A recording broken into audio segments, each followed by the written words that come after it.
The life of a professional pugilist is not necessarily perfect. Despite being elite athletes, they are human beings who tend to make mistakes more often than you might expect. And this one, when he decided to mock none other than Canelo Alvarez, had to pay the harshest consequences. Don't believe me? Stay until the end to discover the sadistic and violent outcome of this tragic story. Content. It was May 9th, 2015, and fate had summoned two great pugilists to Minute Maid Park Stadium in Houston, Texas, so they could settle their differences, with a clash of strength determining the superior fighter in a grueling 12-round contest. In the blue corner of the honorable boxing ring stood Canelo Alvarez. At the tender yet dangerous age of just 24, already an undeniable boxing star with a truly intimidating record. His 44 victories contrasted with just one defeat, with 31 of those wins coming by knockout, made him a formidable opponent. However, the opposing corner was not necessarily any less imposing. James Kirkland was determined to give his all to prove that he could take on a true tricolor warrior like Canelo Alvarez himself. His reputation as a formidable puncher had been forged through 28 knockout victories, making up the vast majority of his 32 total wins. Because of these statistics, one of the most ferocious battles of the year was expected. The American, in his record leading up to the fight, had added 5 knockouts to his professional history, proving that he was a tough opponent both in and out of the ring. After all, Kirkland had spent some time in prison on more than one occasion, making him someone to be wary of. Many often labeled him as a Texas thug, and he, far from being shy, enjoyed fueling that reputation with his demeanor. Despite having been defeated only once before, by Floyd Mayweather, the tricolor boxer became the target of Kirkland's derogatory comments, as he confidently claimed to have more than enough in him to take down Canelo both inside and outside the ring. What the ex-convict failed to take the time to reflect on was the fact that, from that first defeat, Canelo had done immense introspective work, strengthening his weaknesses and growing even more as a boxer. This led him to restore his image with 2 consecutive victories against Mexican fighter Alfredo Angulo and another against Cuban fighter Erislandy Lara. For this reason, both fans and professionals of the sport knew that the fateful night of May 9th would witness a fight like never before. At the sound of the bell, the intensity of the fight surged almost exponentially. Kirkland sought his own path to victory, launching a series of punches from different angles in an attempt to overwhelm Alvarez. However, after weathering that initial wave of aggression, Canelo eventually managed to execute successful counterattacks, seizing the initiative and sending the ex-convict to experience his first knockdown on the canvas. A powerful right hand caused Kirkland's confidence, along with the rest of his body, to falter until he was left hanging on the ropes. Stuck in the corner. But let's remember, Kirkland is vulnerable, especially early. To left, lands another left. Canelo's getting hit by Kirkland, and he's stuck, wears his feet up, and forgets to stay in a responsible boxing stance. That tells you how hurt he must be. Well, Canelo taking his time and landing the big shot knowing Right hand, down goes Kirkland. By the end of the first round, it was already evident that the American was in serious trouble. After his first knockdown, he was unable to fully recover, and Canelo began punishing him with increasing severity, cornering him against the ropes and refusing to let him go until he heard the closing bell. One thing that Pacquiao did last week is stand right in the wrong distance to win the fight. Didn't have her. He was knocked out in the first round, and he's in jeopardy here in the left first hook. round. Another right hand. Seeing this together brilliantly ever since the early assault from Kirkland that locked Canelo working. John Sorley looking. Huge right hand. Left hook to the body. And Kirkland's going to make it. As they returned to their corners, there was no doubt that the opening round had been explosive, with both fighters brutally injured by their opponent. However, this was merely a prelude to what was to come, and, unexpectedly, one of them was about to be completely dismantled on the battlefield. In the second round, Canelo established himself as the clear aggressor in the fight, giving Kirkland little more than the grace of the ropes behind him to keep himself upright. He subjected the American to a shock therapy session, forcing his already battered body to absorb monstrous blows. If he doesn't throw some shots. Tremendous shots. How is he still here and still trying? Uppercut, but He's throwing amazing punches. he can survive that assault. He is. Boy, Triple G talks about when it says Mexican style. This is Mexican style. Kirkland seemed unlikely to survive until the end of the round, as the Mexicans' relentless combinations were turning that goal into an uphill battle. Canelo was not just targeting the body or the head, he was landing merciless punches on any open spot he could find, making the American's ordeal feel like a game of target practice, where the shooter never missed a single shot. During the final minute of the round, Kirkland attempted to give Canelo a taste of his own medicine, pinning him against the ropes and landing weak body shot combinations that resembled the desperate last kicks of a drowning man rather than a consistent effort to swim to shore. In one way or another, this brief offensive burst bought him just enough time to hear the bell. You wonder if Canelo Alvarez is punched to avoid getting hit with everything. But that uppercut lifted him. Back in his corner, Kirkland was in far worse shape than he had been 3 minutes earlier. The second round had been a brutal battle within a war that seemed nowhere near being won, let alone finished. Both powerful junior middleweights had thrown everything in their arsenals, nuclear bombs with every punch. Unfortunately for the American, he had taken the worst of the damage. The American fighter stepped into the third round determined to prove to all the non-believers that he still had more to give, though his attempt to dictate the pace of the fight with his own fists did not go as expected. Kirkland succeeded in pinning Canelo against the ropes, executing body shot combinations that seemed to give him a chance to turn the tide in his favor. However, he did not count on the fact that the Mexican was merely lying in wait for the perfect moment to resume his attack. Canelo, with great intelligence, allowed Kirkland to showcase his skills and, with remarkable cunning, identified his weak spot, one he would exploit to prove that his technique operated on a superior level. 2 minutes had passed in the third round, and Kirkland seemed to have a greater chance of surviving until the end than in the previous episodes.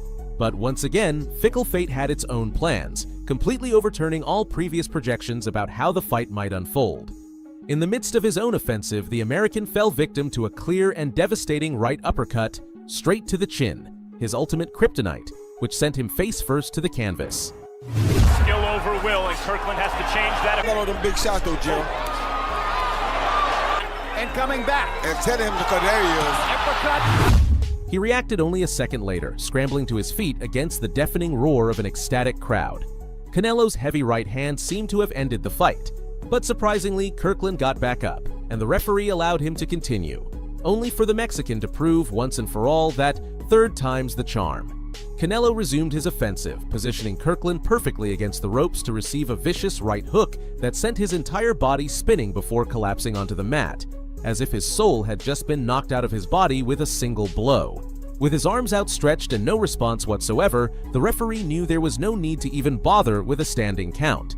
The Mexican's relentless right hand had not only ended the fight, but also shattered any hopes of a glorious career for Kirkland.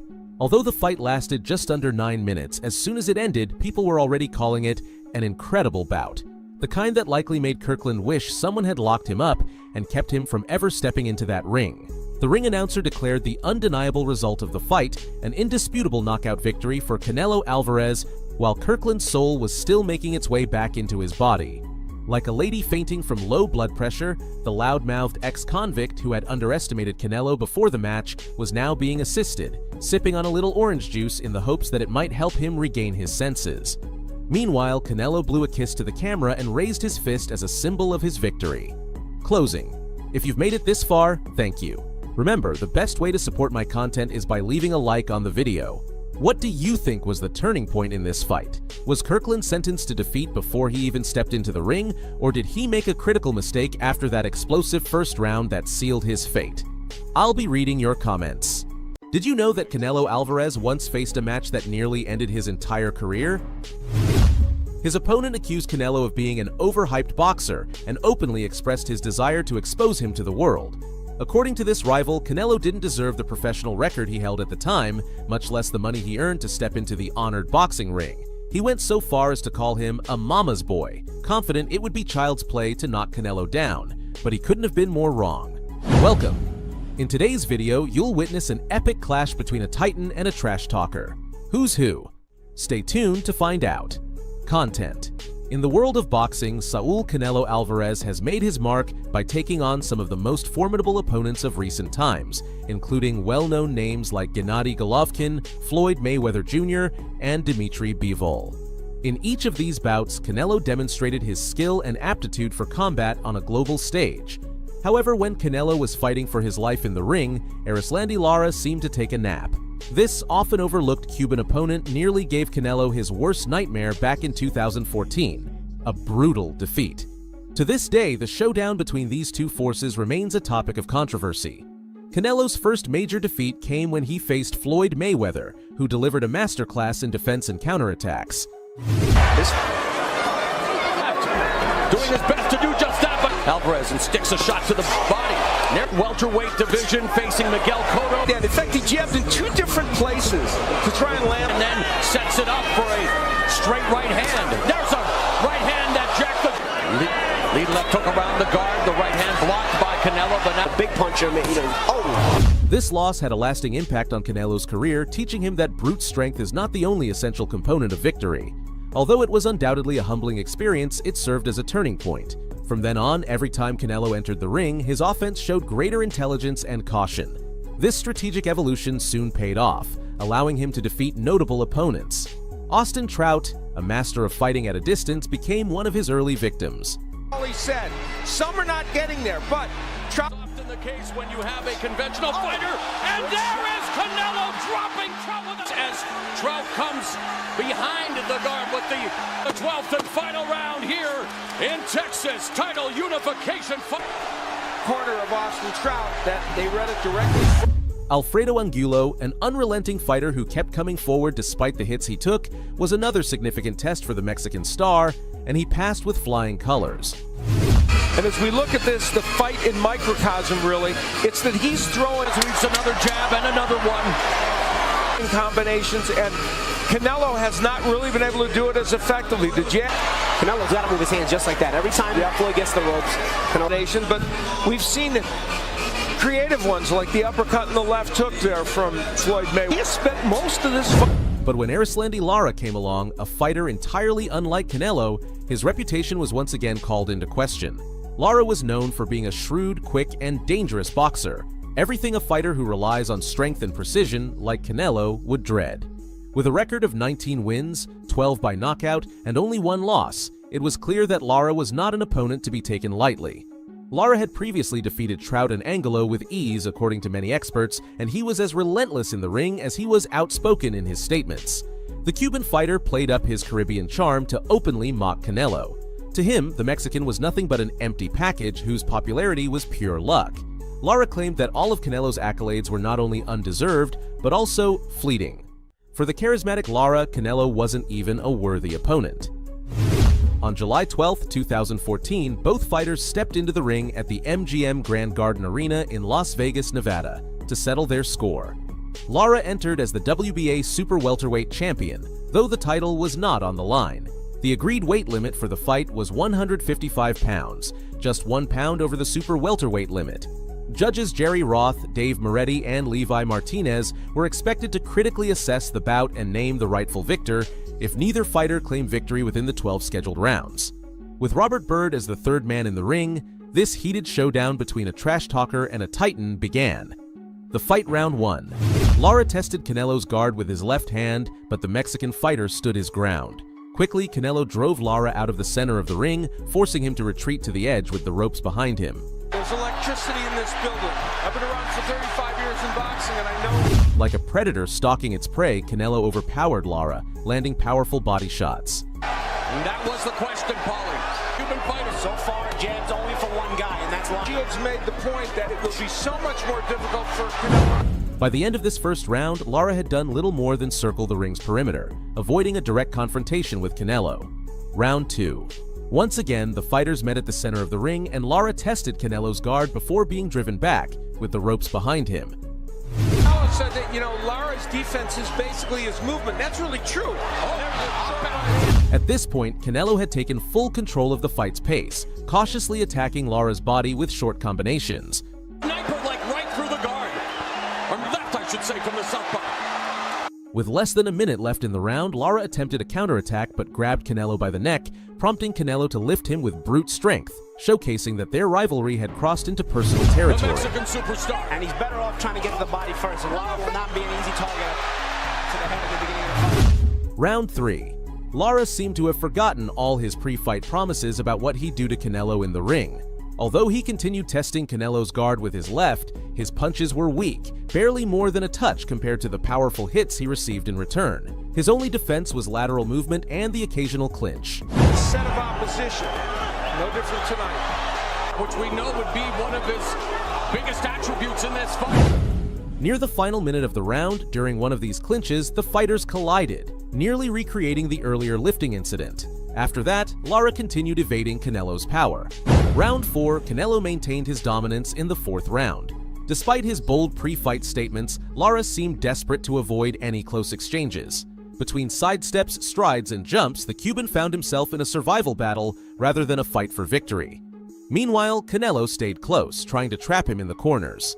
However, Lara's agility and speed allowed him to slip away most of the time. He was trying to plod forward earlier, but now he's actually making an effort to get these hands up. Canelo works the... Even if he gives a round away, it seems like Lara's okay. Round 5, Canelo opened the 5th round with a powerful right that sent Lara back to the ropes. Canelo kept attacking his body aggressively while Lara continued to retreat. Occasionally, they came face-to-face just long enough to exchange a few punches. Lara's reluctance to engage in the fight made the bout start to feel monotonous and linear. On that hook. Lara. Find Lara, left hook to the body, there's the body. Canelo known for having better combinations than Round 6. Lara's only apparent reason for reaching the halfway point of the scheduled rounds was his escape plan, executed since the first moment. With Canelo eager to confront him, Lara seemed more afraid of staying still than he was of landing a punch or two.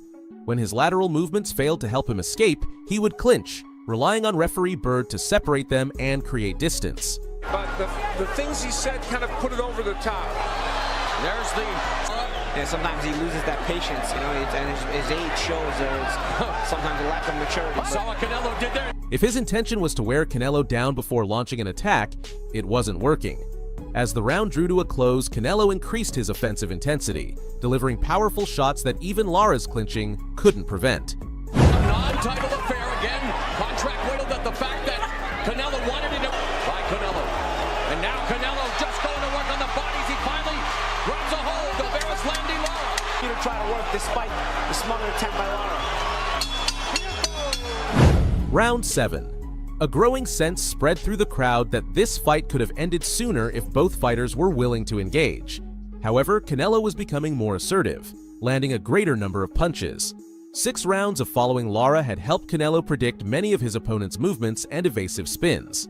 With the tension building, Lara even began reacting to Canelo's feints. More punches than Lara. He probably wanted to be a little more active. Have Lara ahead 4 rounds to 2. Judges have to differentiate between aggressiveness and ineffectiveness. Right there, Canelo was in punching range. He watched Lara and he didn't get off. There's a double left hook to the body. We haven't seen is the double left hook from Canelo. He's been able to get the one. 8th round entering the second half of the fight, Lara kept moving around, trying to create distance between himself and Canelo.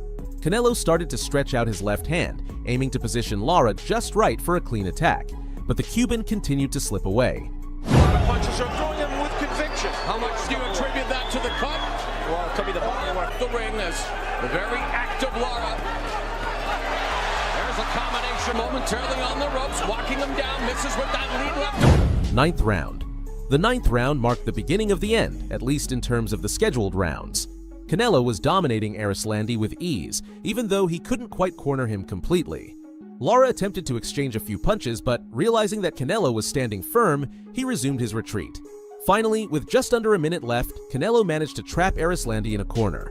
Although brief, he landed solid power punches to the body. Lara, who was more nervous than ever, slipped to the canvas while trying to escape to the side. The audience went wild, but Bird didn't count it. Even so, the awkward Cuban stumble while fleeing only confirmed his reputation as a coward. And you have to acknowledge they will be partisan for you, but he's doing some good work.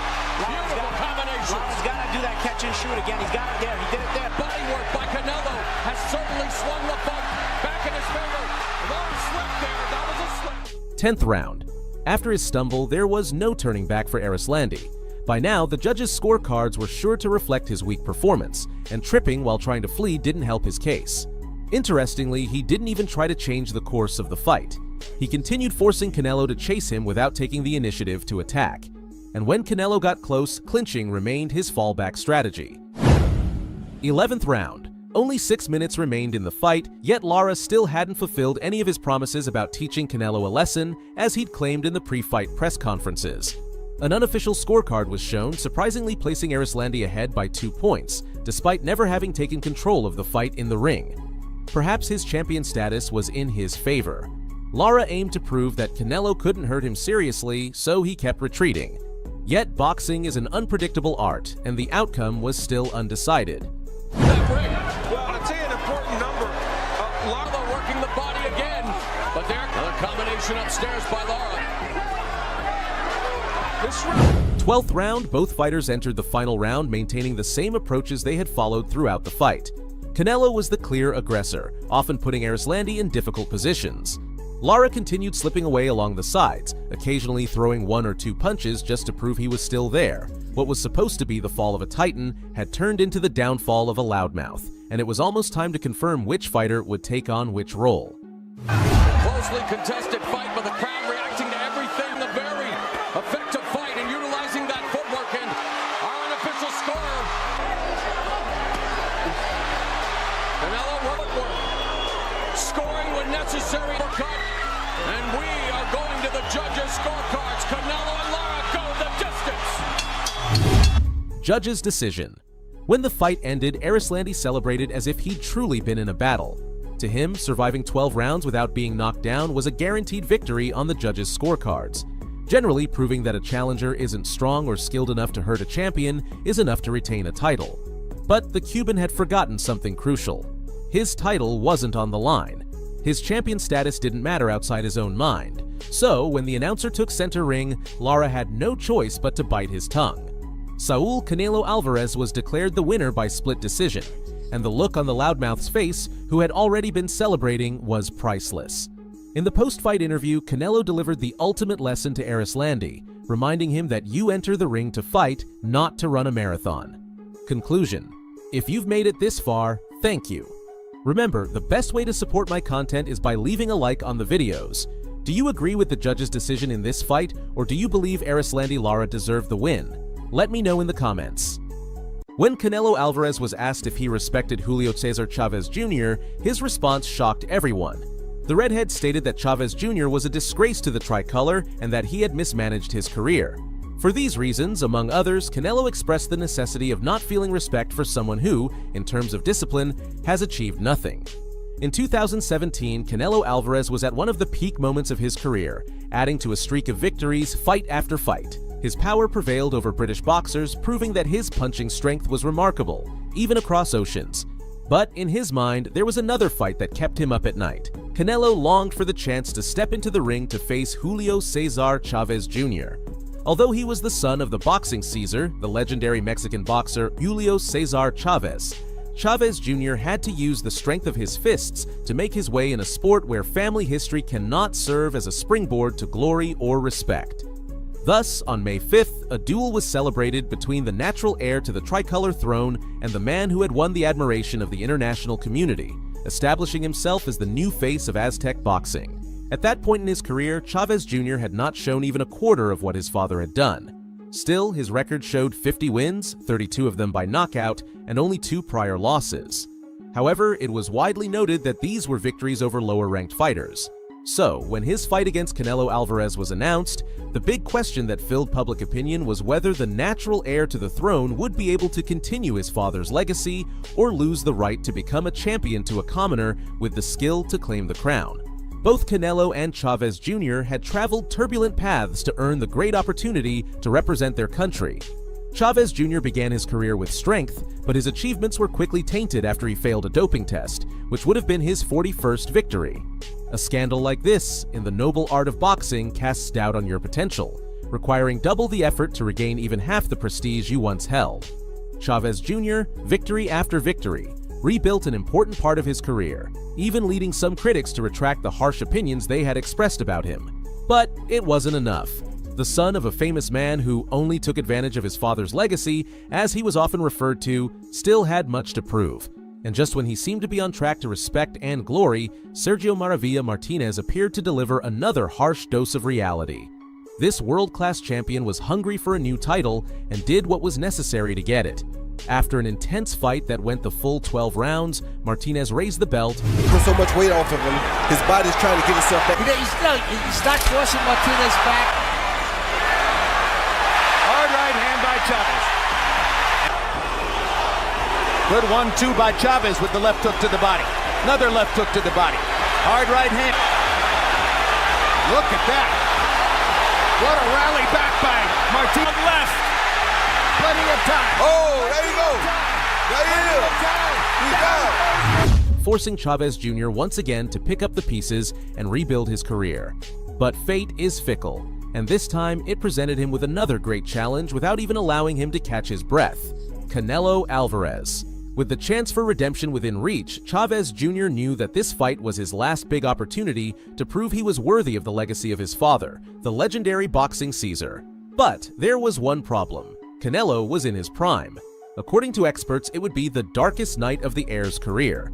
Even so, Chavez Jr. stepped into the ring at T-Mobile Arena in Las Vegas to prove his worth to a crowd that awaited his demise. With Kenny Bayless as the third man in the ring, the bout took place. The fight round 1. With the sound of the bell, both fighters left their corners. Initially, it was a real feeling-out round. Circling around the center of the ring, the intensity and pace of the fight gradually began to increase.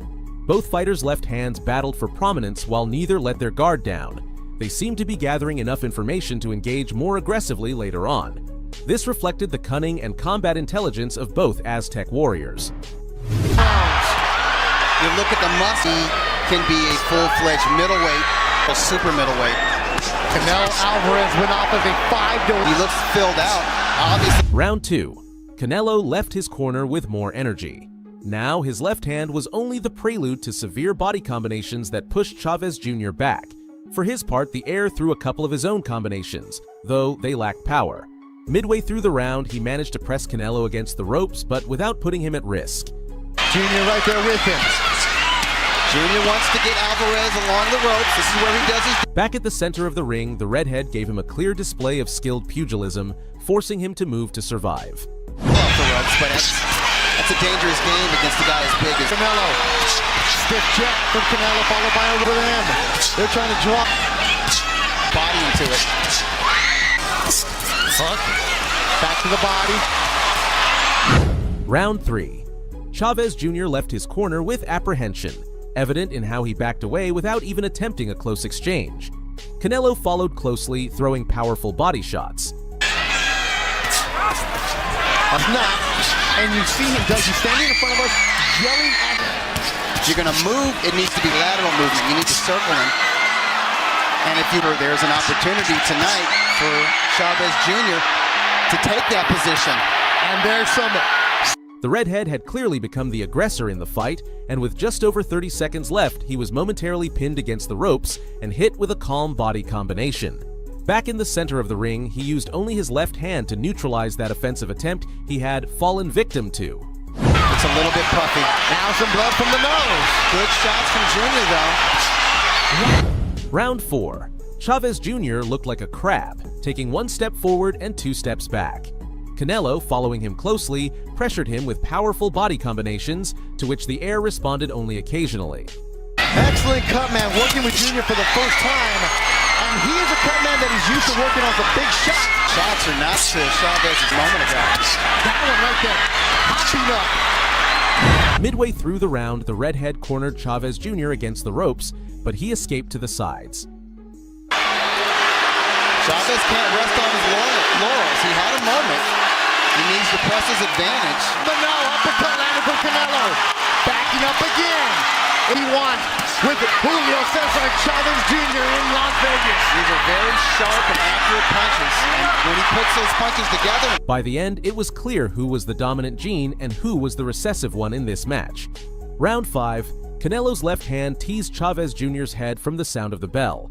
As the seconds passed, the heir to the throne seemed uninterested in counterattacking, let alone attacking. Moving backward in an oval path, he circled the ring repeatedly just to avoid facing the redhead. When he did face him, even briefly, his body was battered with combinations aimed at breaking his fighting spirit.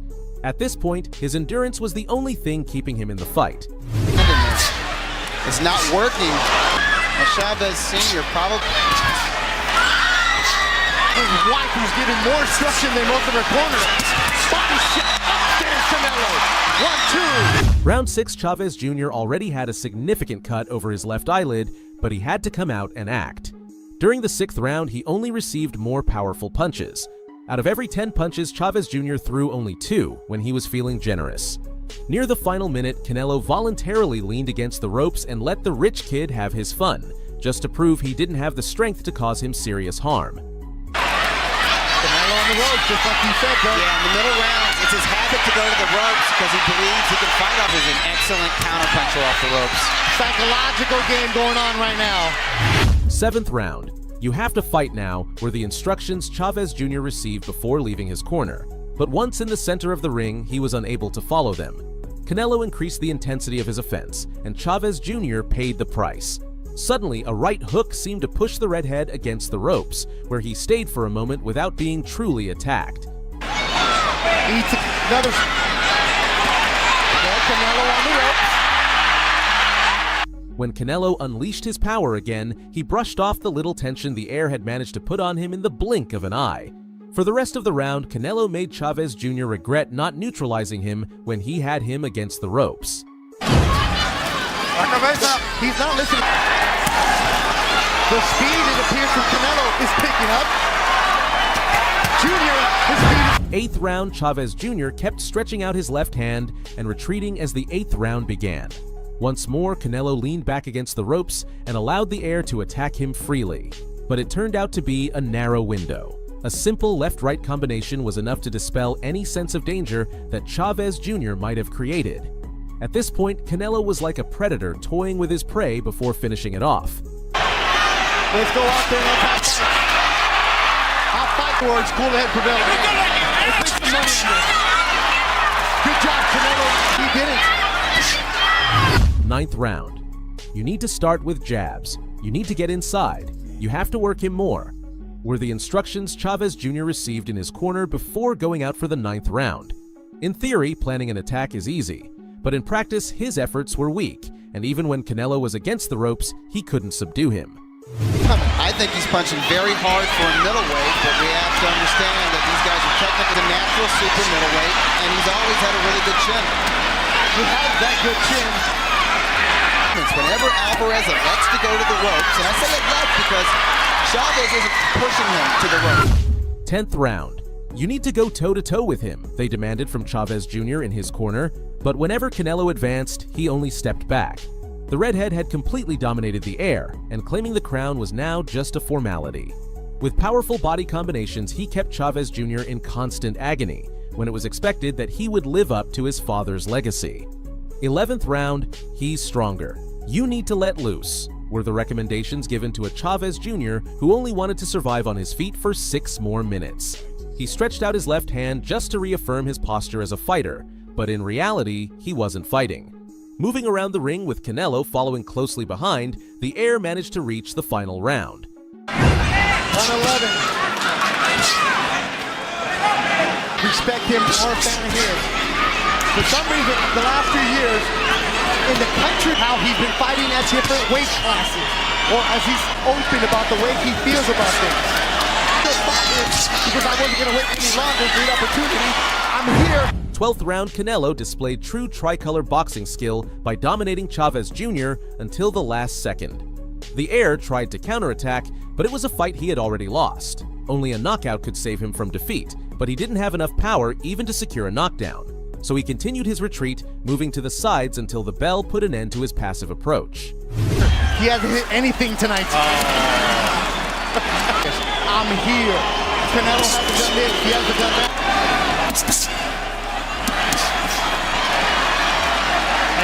Alvarez throws the shutout. He has his hand. Judge's decision.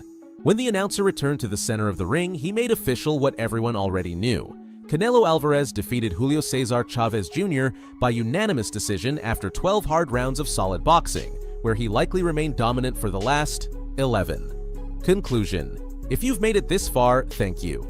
Remember, the best way to support my content is by leaving a like on the video. At what point do you think Julio Cesar Chavez Jr. threw in the towel and handed victory to Canelo? Do you think the heir lives up to his father's legacy? I'll read your thoughts in the comments.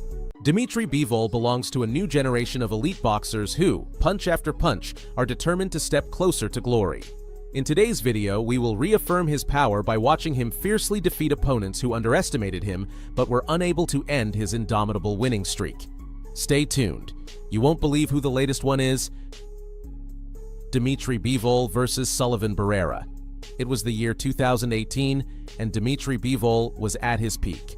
No more than 2 fights prior, he had won the WBA light heavyweight title and was set to defend it for the second time.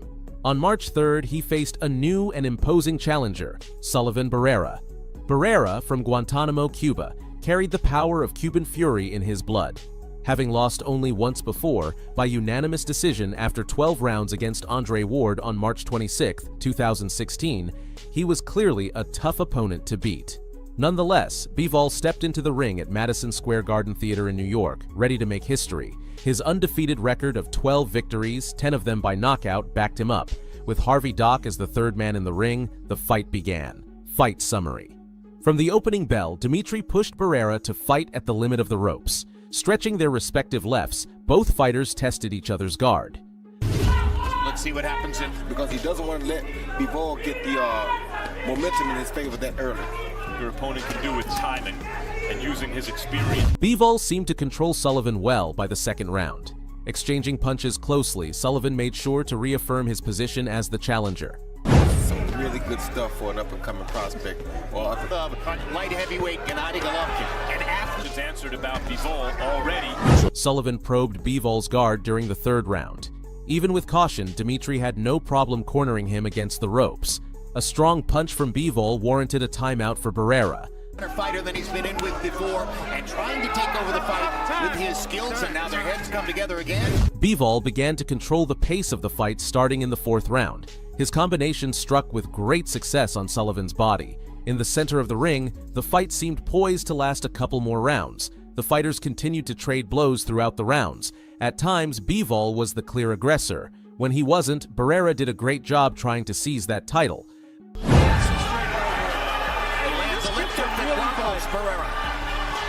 He lands another left hook that He's running that wrist getaway. See that? He's running that wrist getaway, Jim. If you throw at his head, he's still like that right there. A chance to win. And that's what the body shot would do if he could. where he left the corner. That was a good body shot. He doesn't walk into you. He throws it quick and it's over with. Like that. He said, boom, boom, boom, and it's over with. No wasted time these next few rounds to the body. Then try to come up and land something big over the top. This clash of powerful forces led to a conclusion in the 12th round. With both fighters clearly damaged, the final round began. Quickly, Barrera opened fire on Bivol, who closely followed him. Bivol's left tested Sullivan's guard until he found his weak spot. A fierce right hook left Sullivan flat on his back on the canvas. Training two guys with legitimate boxing skills. One of them a little bit younger, quicker, and more vibrant in Olympic boxing or amateur boxing. Barrera, Beterbiev. Bivol in the meeting, I said, you know, we always talk here in the United States. You want to see more American champions, we have to get our amateur. Oh, down goes. His expression was grim, his eyes were lost. The cut over his left eyelid was a problem, and Doc's count seemed unheard. Barrera got up at the count of 9, demonstrating the resilience of Cuban blood. Still, Doc saw only a shell in him. His fighting spirit had been banished from his body, and he had no choice but to signal the end of the fight.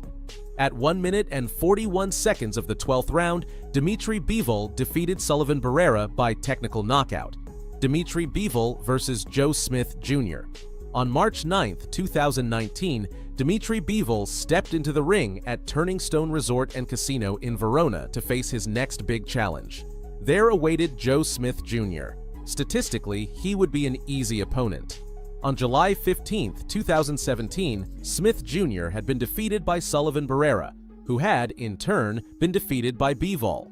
Still, he had just knocked out Melvin Russell on June 30, 2018, in just 1 minute and 45 seconds of the first round. Therefore, the lethality of Smith Jr. remained a mystery for Bivol's undefeated record. Smith Jr. entered with a professional record of 24 wins, achieving 20 of them by the hard route of knockout, and only 2 previous losses. Dimitri's undefeated record had risen to 15 wins, 11 of them by knockout. For this bout, judges Glenn Feldman, Tom Schreck, and Don Trella were appointed. With Gary Rosado as the third man in the ring, the fight began. Fight summary. Smith Jr. started the fight with great aggression, throwing his left at Bivol during the first round. For his part, Dimitri also did some reconnaissance work. It was a sad way for a legend to go. The chant is up here. We're in Verona, New York. using my feet. I like feinting. I like looking. Bivol fairly effective with that jab. And there with a short. By the second round, Bivol's aggressive nature began to emerge. Smith Jr. had no choice but to focus on his defense. Side is the jab. You see, saw Johnson bounce back with a win here early. So trying to come in defensively sound. Bivol said, oh, no, you're not breathing. I'm coming at you in a nice combination. Smith Jr.'s offense was more aggressive in the third and fourth rounds, but it didn't bother Bivol. During these, the first clinches occurred. Smith Jr. seemed to be a worthy challenger, staying active through the fifth and sixth rounds. Pushing Bivol against the ropes and landing shots at times, it seemed for the first time that Dimitri's undefeated record was in jeopardy. The fight normalized for the seventh round, and Bivol began to attack. Hall of Fame. All right, we'll do it. He looks hurt. That hook didn't quite land. That right hand. By the eighth round, he had regained control of the fight's pace. Bivol attacked Smith Jr. with body combinations when suddenly he was charged and thrown to the canvas in the ninth round. A foul that wouldn't go unpunished. That knows how to survive and can punch. Now he's fighting Wow. Now Smith. Dimitri, angered, pushed Smith Jr. to the limit for the 10th round, forcing him to fight with his back against the ropes. Smith Jr. was no longer as bold. Bivol's hard body combinations rose to strike Smith Jr.'s face. First shot at a world title belt for Joe Smith Jr. He's 24, and so this is his shot at the title. But this is what it's like. It's hard. Again, we haven't seen Smith fly out of the ring yet. Smith Jr. attempted to recover for the 12th round. He tried to go for Bivol's head but showed incompetence. Moving around the ring, Bivol dodged most of his attacks, what Smith Jr. wouldn't do in the 12th round. The fighters refused to lower the intensity of the fight when a barrage of punches pushed Smith Jr. against the ropes. There, he was punished by Bivol, who had become a true executioner. Really burned a lot of gas in the 11th, and now Bivol has him hurt. Hard right hand. Smith has never been down. At the end of the scheduled rounds, the judges had no choice but to declare him the unanimous winner. Dimitri Bivol versus Canelo Alvarez.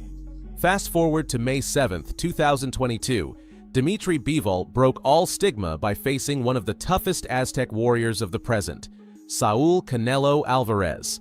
In the ring at T-Mobile Arena in Las Vegas that night, one of the most memorable contests of modern times took place. The judges were Tim Cheatham, Dave Moretti, and Steve Weisfeld. The third man in the ring, who would have the hard task of officiating the titanic battle, was Russell Mora. Fight summary. The fight started slowly. During the first round, Alvarez attempted to penetrate the solid walls that made up Bivol's defense. With strong left punches, Canelo sought to become the aggressor in the contest. In counterattacks, Bivol did a good job connecting to the body. Shots and punches. He has a large arsenal that he uses, but one of them being his punch count.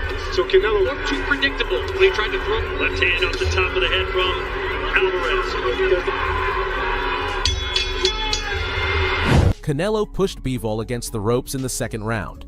Quickly, close exchanges of blows took place. Canelo seemed comfortable, taming Bivol during the third round. When Bivol countered, he relied on clinches to quell Canelo's feared offense. You gotta be content with just touching those gloves. Take what you can. And this is what Bivol has. Another uppercut trying to split the guard four. That left goes around the guard of Bivol. You know, the ring, and Bivol is not loaded up on punches as well.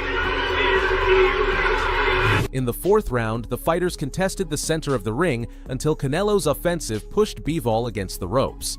What the tricolor seemed not to realize was that the undefeated champion was comfortable there. We know he has. Chris Mannix, how do you have it? Bivol's offense began to activate in the fifth round, battering Canelo against the ropes. Canelo attempted to follow him closely, but it was Bivol who clearly won the round. Look at him go! Oh my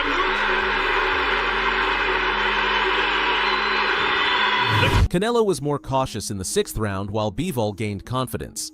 Even against the ropes, he landed powerful shots to the tricolor's face. The seventh round was filled with body combinations. Canelo, who was beginning to look exhausted, had to endure some of the hardest punches up to that point. Against the ropes, the tricolor was not as effective as his opponent. Canelo continued to try to corner Bivol against the ropes for the eighth round. However, this was a tactic already internalized by Bivol, who easily escaped from these dangerous situations. Canelo's efforts to hurt Bivol only served to highlight his inability to truly damage him in the 9th round. Still, the tricolor showed a good display, using his waist to dodge several of his opponent's punches. The contest continued, with Bivol delivering severe power shots until the last round.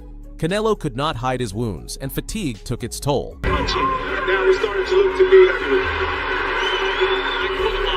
He managed to come away with a disputed draw in that fight, but Bivol has been doing this entire fight. Can you imagine if When the judge's decision came, Dimitri Bivol was declared the unanimous winner. If you've made it this far, thank you. Remember that there's no better way to support my content than by leaving a like on the video. Which of these wild encounters of Dimitri Bivol was your favorite? What others would you like to see compiled in a second part of this video? I'll read your comments.